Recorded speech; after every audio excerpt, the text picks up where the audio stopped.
मरुतः नानायोनि समुत्पन्नाः पच्यन्ते पापकर्मभिः तत्कथं समयेन्नाथ लघुपायेन तद्वद श्रोतुमिच्छामि तत्सर्वं कृपासीदते मयि।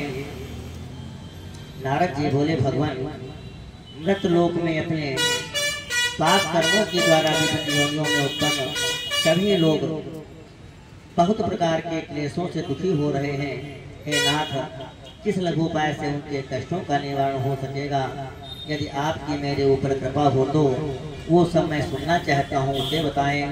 श्री भगवान वाच भगवान कहते हैं, हे नारद जी, साधु पृष्ठम त्वया वर्ष लोकानुग्रह कांक्षया यत्कृत्वां मुच्यते मोहात् छुलस्व वदामते प्रथमस्य महत्पुण्यं स्वर्गे मर्ते च दुर्लभम् तव स्नेहान् मया वत्स प्रकाशः क्रियते धुना सत्यनारायणस्यैव वृतं सम्यक् विधानतः कृत्वा सत्यासुखं भुक्त्वा परत्र मोक्षम् आप्नुयात्।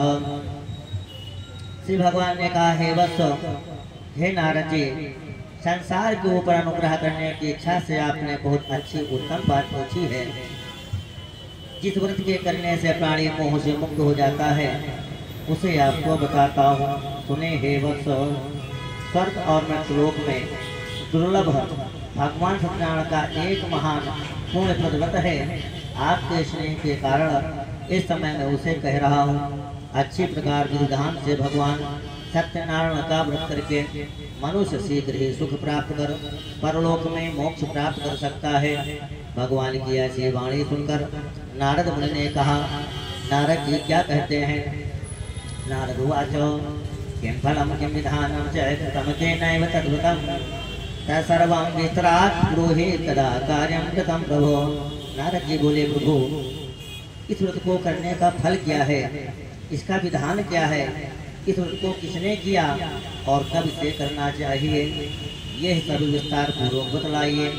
कि भगवान वाच भगवान कहते हैं, सुख शोकाज समनम धन प्रवर्धनम सौभाग्य संततिकरम सर्वत्र विजय प्रदम यस्मिन् कस्मिन् दिने मर्त्यो भक्ति श्रद्धा समन्वितः सत्यनारायणं देवं यजैश्चैव निशामुखे ब्राह्मणे बान्धवैश्चैव सहितो धर्मतत्परः नैवेद्यं भक्तितो दद्यात् सपादं भक्ष्यमुत्तमं ब्रह्माफलं घृतं क्षीरं गोमसजोड़कम् अभावे शालिचूर्णं वा शर्करा वा गुड़ तथा सपादं सर्वभक्षाणि चैत्रे कृत्य निवेदयेत्। श्री भगवान ने कहा, यह सत्यनारायण व्रत दुख शोक आदि का शमन करने वाला, धन धान्य की वृद्धि करने वाला, सौभाग्य और संतान देने वाला तथा सर्वत्र विजय प्रदान करने वाला है। जिस किसी भी दिन भक्ति और श्रद्धा से समन्वित होकर मनुष्य ब्राह्मणों और बंधु बांधवों के साथ धर्म में तत्पर होकर सायंकाल भगवान सत्यनारायण की पूजा करें, नैवेद्य के रूप में उत्तम कोट के भोजनीय पदार्थ को सवाया मात्रा में भक्ति पूर्वक अर्पित करना चाहिए।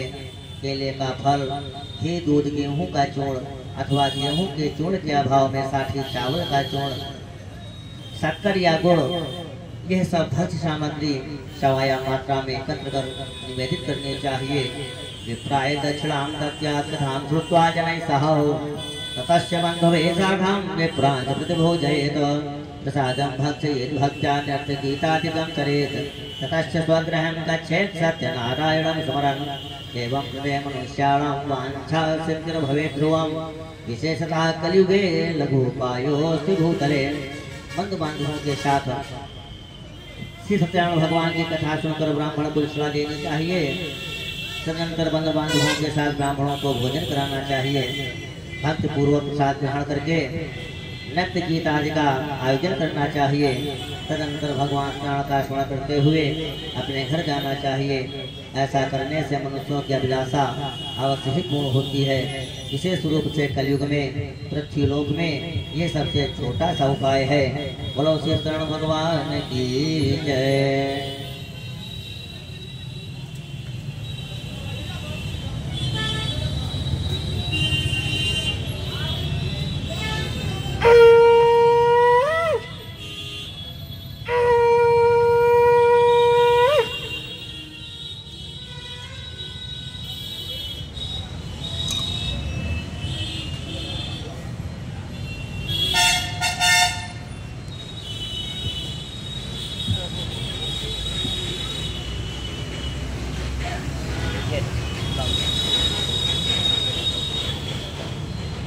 द्वितीयोऽध्यायः।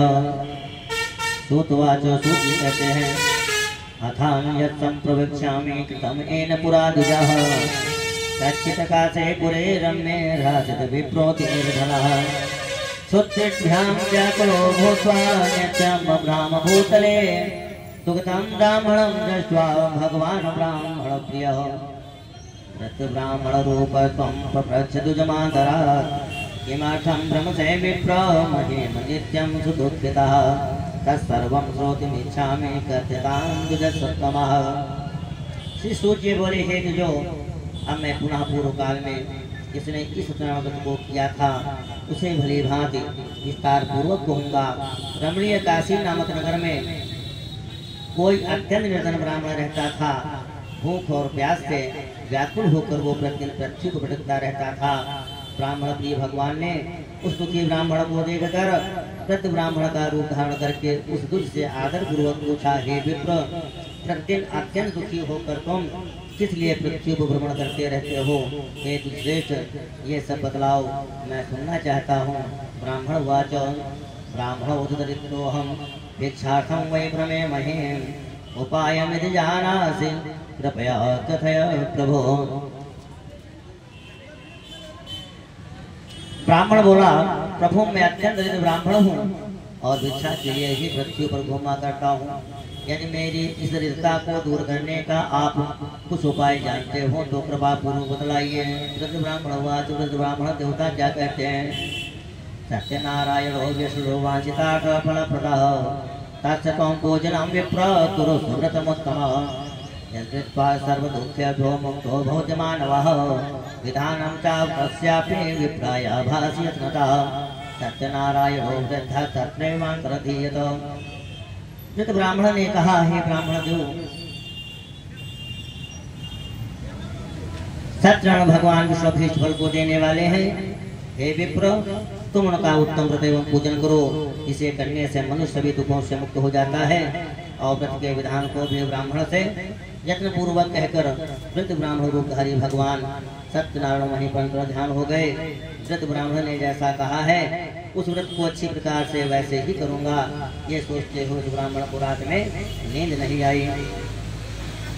तथा प्रातः समुत्थाय सत्यनारायण व्रतम् करिष्ये इति संकल्प्य भिक्षार्थं गमद्विजः तस्मिन्नेव दिने विप्रा प्रचुरं द्रव्यमाप्तवान् तेनैव बन्धुभिः सार्धं सत्यस्य व्रतमाचरत् सर्वदुःखविनिर्मुक्तः सर्वसम्पत्समन्वितः प्रभुसाश्रेष्ठो व्रतस्यास्य प्रभावतः। तदनंतर प्रातः काल उठकर सत्यनारायण का व्रत करूंगा ऐसा संकल्प करके वो ब्राह्मण भिक्षा के लिए चल पड़ा। उस दिन ही ब्राह्मण को भिक्षा में बहुत सा धन प्राप्त हुआ। उसी धन से उसने बंधु बांधवों के साथ भगवान सत्यनारायण का व्रत किया। इस व्रत के प्रभाव से वो श्रेष्ठ ब्राह्मण सभी दुखों से मुक्त होकर समस्त संपत्तियों से संपन्न हो गया। उस दिन से लेकर प्रत्येक महीने उसने ये व्रत किया। इस प्रकार भगवान सत्यनारायण के इस व्रत को करके वो श्रेष्ठ ब्राह्मण सभी पापों से मुक्त हो गया और उसने दुर्लभ मोक्ष पद को प्राप्त किया। हे विप्र, पृथ्वी पर जब भी कोई मनुष्य सत्यनारायण का व्रत करेगा उसी समय उसके समस्त दुख नष्ट हो जाएंगे।